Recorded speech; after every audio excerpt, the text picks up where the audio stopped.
Bom dia, né, meus queridos? Bom dia a todo mundo que está acompanhando aí. Eu queria só compartilhar uma situação que eu acho bastante incômoda, de fato, que é o caso da gente ter romantizado algumas situações. A gente está romantizando o sofrimento em tempos de pandemia, a gente está romantizando o sofrimento em tempos de quarentena, de isolamento social. Minha esposa está gravando aula aqui, tá dando aula ao vivo, a gente está dando aula ao vivo, mas ninguém parou para perceber uma coisa. Eu queria falar um pouco do meu segmento, o segmento dos professores. Gente, dia 18 agora fazem exatos 90 dias que a gente não está entrando em sala de aula.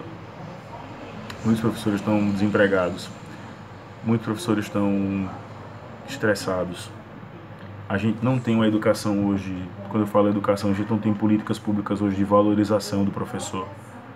A gente depende, querendo ou não ainda, da boa vontade dos alunos em si, dos gestores em si. A gente depende da boa vontade e do aceno de algumas pessoas, porque do contrário a educação ela passa a perder o sentido, ela passa a perder a lógica. E é muito triste a gente falar sobre isso.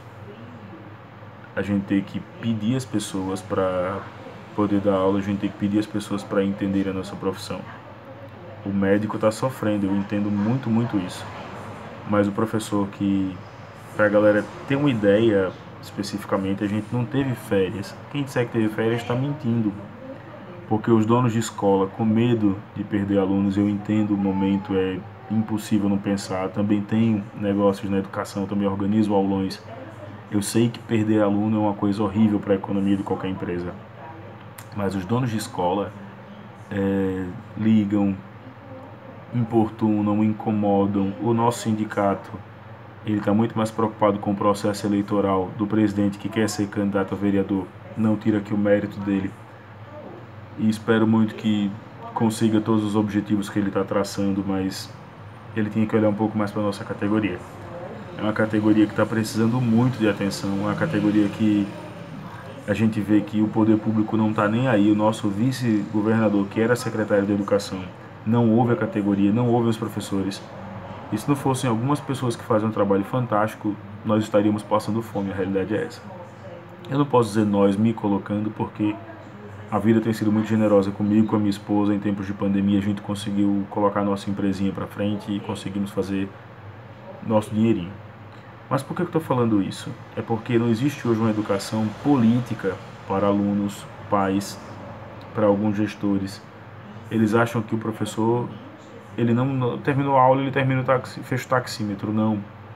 O professor, ele abriu a casa dele. O professor, ele abriu a casa, abriu a intimidade.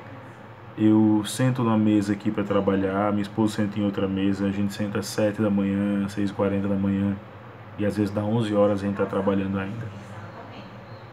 E quando a gente tinha as salas de aula com os 50 minutos, nós planejávamos, mas hoje com o dinamismo da internet, isso faz com que nós tenhamos que fazer uma aula, querendo ou não, mais direta, mais incisiva, sabe? Isso é o que me entristece, porque as pessoas não reconhecem que a nossa profissão também está adoecendo.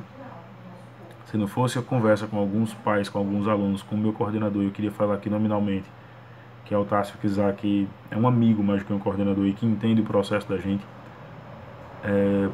eu já teria desistido de dar aula nessa quarentena. O cansaço é muito grande, as atividades são incansáveis, mas assim, o que eu queria pedir é que a gente tivesse um pouquinho de empatia, se colocasse no lugar de quem estuda, de quem faz uma graduação, de quem está ralando, para poder levar aos filhos de vocês um pouco mais de conhecimento, tá? Me desculpem porque é muito triste falar sobre isso, mas a gente está lutando, não é só para ter um salário no final do mês, não.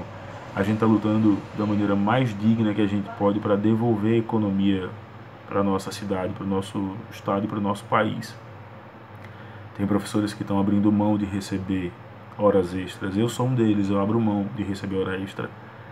E se me chamarem para dar aula de madrugada, eu vou, cara. O aluno não pode ficar sem ter aula, eu penso dessa maneira, mas a gente tem que mudar também a compreensão, sabe, do que é ser pai de aluno, do que é ser gestor nesse período. A gente não ouve mais uma palavra aplauso não vai adiantar. Aplauso não vai pagar a minha fatura do cartão de crédito, não vai pagar uma especialização, aplauso não vai pagar uma graduação, aplauso não vai pagar nada disso. Mas, desculpem o desabafo, mas o meu pedido é esse, tá? A gente precisa ser mais humano com quem está devotando a vida a ensinar os filhos de vocês. O professor, ele abre mão de educar os filhos dele, e eu já vi muito brother meu chorando em palco de cursinho, porque era aniversário da filha, e ele tinha que dar aula de matemática, porque era um aulão às vésperas de vestibular.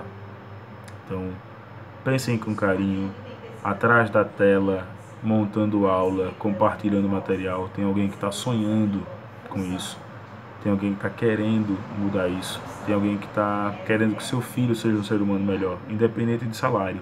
Educação é devoção, educação é paixão, não é só dinheiro não, cara, que ninguém aqui vai ficar rico.